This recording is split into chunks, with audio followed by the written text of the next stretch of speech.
Now, this is interesting. I want you to talk about this because a lot of us, this is one of the one-on-ones things that we can teach people that they didn't really know. A lot of people didn't really understand. A lot of people really thought that the East Coast was doing their thing as it pertains to rap and hip hop. And then at some point, here comes the West Coast like way behind. But the fact of the matter is, the collaborations and things were going on at the very beginning, not only in terms of you bringing folks out to perform, but actually people working with artists like, Battle Cat and the brother, I forget his name, that produced Houdini. Talk a little bit about the fact that the West and the East were already meshing when people didn't really know it. We had meshed together in the early 80s. But people don't even take credit. People don't even recognize that part. All they recognize is when NWA come out. And that's funny. It's really frustrating. It's like everything, me, Toddy T, King T, Mixmaster Spade, LA Dream Team, Egyptian Lover, didn't exist till NWA came out. Okay? None of that existed. None of the stuff that we went through existed. And to me, it's the most asinine thing you can do. But it only happens in our music, put it that way. Everybody else, we do that to us. Everybody else loves us. Okay, I've had people that spent their vacation money to come to California to meet me. I've had people fly from Japan, England, Germany, whatever the case may be, to come to my house just to go to my garage, take pictures with me, and just buy, just do stuff, man. It's amazing, but people here locally, that's Lonzo. And then it's just, I get it and I don't get it. Okay, I get it. I just started a new project, a newspaper for the city of Compton, and I literally walked through City Hall unannounced, knocked on everybody's door, and gave them one, and was received in a very positive way.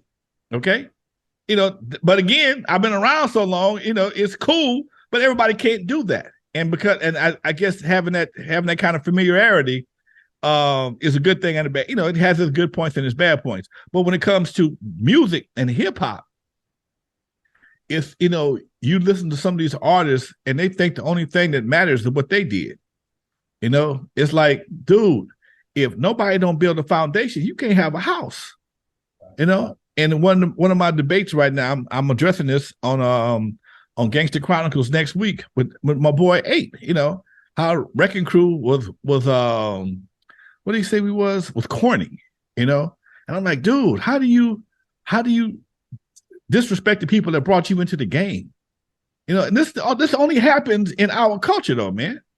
How do you disrespect the people that brought you into the game, dude? If you wasn't a fan of the music, that's fine, okay? But can you give a brother, hey, man, I wasn't a fan of the music, but the brother wasn't for them, I wouldn't be here. Okay, that's your opinion. But don't make it seem like we was out there doing dumb stuff, because we came from a different era. Our era was of having a good time and party. We're all party DJs. We weren't out trying to shoot and impress people, impress no men from no other hoods with our lyrics. We was trying to get laid. Bottom line. We was trying to make you have a party, make you pop lock, make you break dance, make you grind, whatever the case may be. Whatever you're gonna do at a party, we're gonna help you do it. And that was our mission. Right. Our mission was not to disrupt the community and impress the homies with our toughness. No, man, that's never been my thing. And that it's just amazing that people still want to compare the two. The two eras are different. You can't put a horse in the Indianapolis 500 like you can't put a Tesla in the Kentucky Derby. It's two different things. Right. Okay? You can't do that. One of the things that's amazing to me is so first of all, the point is there was a lot of years of history before NWA came about. And NWA ends up being a baby that comes from labor of a whole lot of different things, which is a show in its own. But talk a little bit about how you got records released, and then the whole idea of you guys get put on tours, but you're on tours with musicians. You're unique as an artist because there are no rap tours. There's no such thing. Ain't no Fresh Fest. And that's again, dude, when you are a pioneer, you got to knock the bushes down. You got to, you the one got to clear the cows out the field. Ain't nobody clearing them for you. And it just amazes me, man, how it's almost all we did instead of people saying, man, that was some hell of a work y'all did. Oh man, y'all was whack. Y'all did, dude. There were no other rap acts to be on the show with us. We didn't see other rap acts on the show till maybe our second year, man. We opening up for Midnight Star, More Stay in the Time. In fact, I did a thing yesterday because I really got frustrated. I pulled one of my charts off the wall to show people. Well, turn off the lights. Now this is Turn Off the Lights. Our biggest record, when it was on the charts, kicking butt, wasn't but 3 other rappers even on the charts. Cool Mo D, Slick Rick, and one other person I can't remember.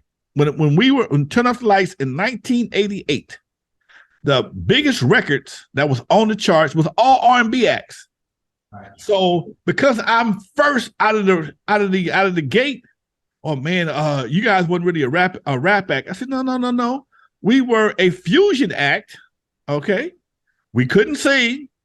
We weren't no power rappers. I ain't never been in a rap contest in my life. Would not enter one. That's not what I do. I took the flavor of the song, the hit song, Float On by the Floaters, added my 4 guys, and put a girl in the middle.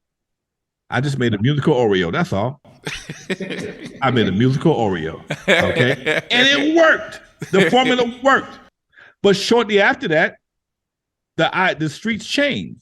And I tell people all the time, just go back and look at the movies, man. Look at the movies.